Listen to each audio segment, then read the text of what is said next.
Hello guys, welcome back again to my channel. In case you're new here, I'm Anekan and I make lifestyle content, medical content, JAM related content, waec related content.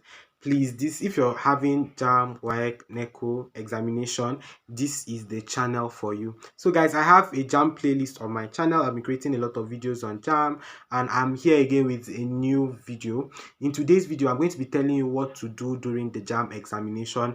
I've told you how to prepare for it. I've told you what to do 2 weeks before. I've told you a lot of things about what to even do some days before the exam. I think today is time for us to assume that it's exam day. What are we to do? What are the precautions we have to take in order for us to make sure that we pass this exam very well? Guys, I'm wearing a short sleeve because it's really hot over here. But anyway, let's not allow the heat stop us.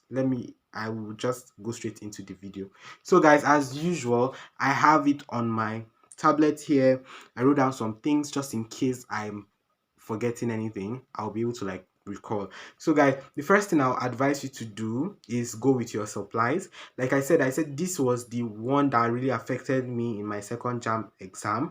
I mean, I did not go with the pencil, and I was taking calculative courses. I took physics, I took chemistry, and those two courses have a bit of calculations in them. So basically, I did not go with a pencil, and it's really affected me. So I advise you to go with pencil, go with pen, just in case. They might likely say you should drop the pen, but go with the both of them just in case, to avoid any story that touch there, especially if you're going in for calculative courses. If you're taking physics, you're taking math, you're even taking computer science, I know there's a bit of calculation in it. Whatever course you're taking that involves calculation, I'll advise you. Even accounting to has calculation in it, and whatever course you're going in for and has calculations in it, I'll advise you to go with a pencil. When you get there, they are most likely going to give you a worksheet, but just go with a plain paper. But I doubt that they might ask you to drop the paper. They will give you a worksheet, but just go with your supplies, just to avoid stories that touch. Now, the next thing I'll advise you to do is that you should calm down. Like, look for ways to like calm your nerves down, because tension are really flying. Like on that day, you're going to be very, very nervous.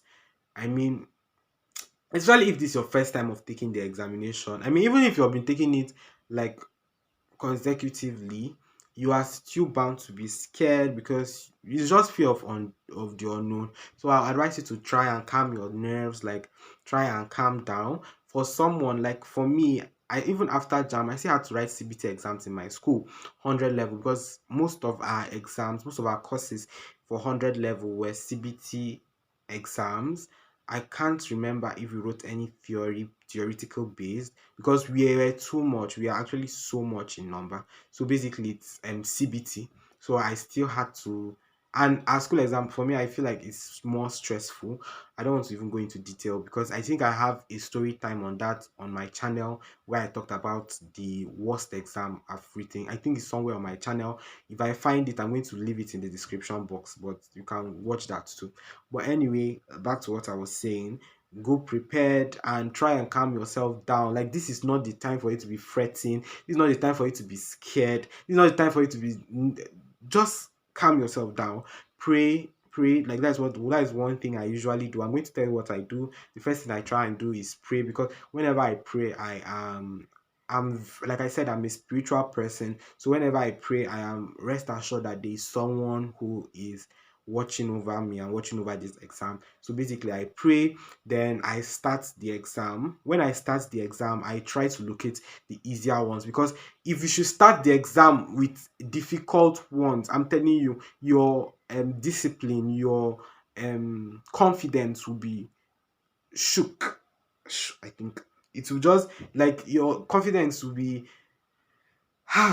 it's going to be like pulled down. So I'll advise you guys to start with the simpler questions. Look for the simpler ones, because if you should answer the simpler ones, there's tendency for you to be more comfortable in the exam, knowing that okay, I really know this, okay, I really got this, okay, this exam is not as difficult as I expected to be, like I really have it under control. But if you start the exam with difficult ones, like I'm telling you, your heart self is going to be like shattered, and you might end up wasting time unnecessarily. So this leads me to the next one. Please, if you don't know the answer to a question, make sure you skip it.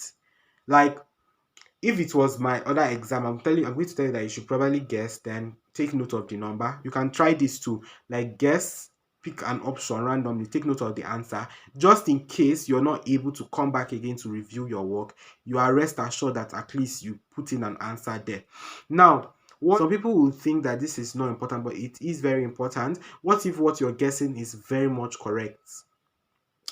So please don't leave any question, like leave no question unanswered in JAMB, even if it's by guessing, whatever method you're going to use, but please make sure that no question is left unanswered, because for every question you answer, there's a high possibility that you're going to get the answer correctly. So what I'll advise you to do is to start from the simpler ones, go through your question sets.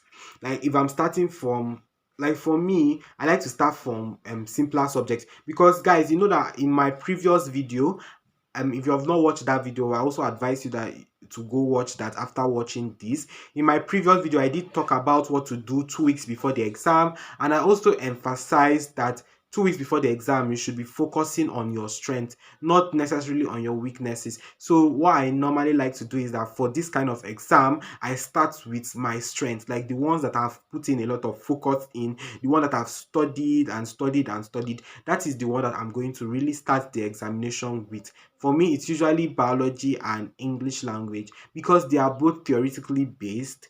But sometimes I could start with physics, but honestly, I think you should start with the theoretical courses, because it will be faster for you to finish, and you have enough time. You wouldn't have to be bothering about those courses when you're dealing with the calculative ones. So if I'm starting with biology and English language, when I start the JAMB exam, those are the courses I'm going to start with, trying as much as I can to answer all possible questions. And if any question appears to be difficult, I skip. Normally, self in exam, if I start an exam and the number one question is difficult, I am skipping to number 40. Like if it's 40 questions, I'm going to number 40, because there's high probability that the easier ones are now down and difficult ones are up, or the easier ones are now in the middle. So I start with number 40. I go to number 1. If it's difficult, I come down to number 40. If it's still difficult, I go to the middle.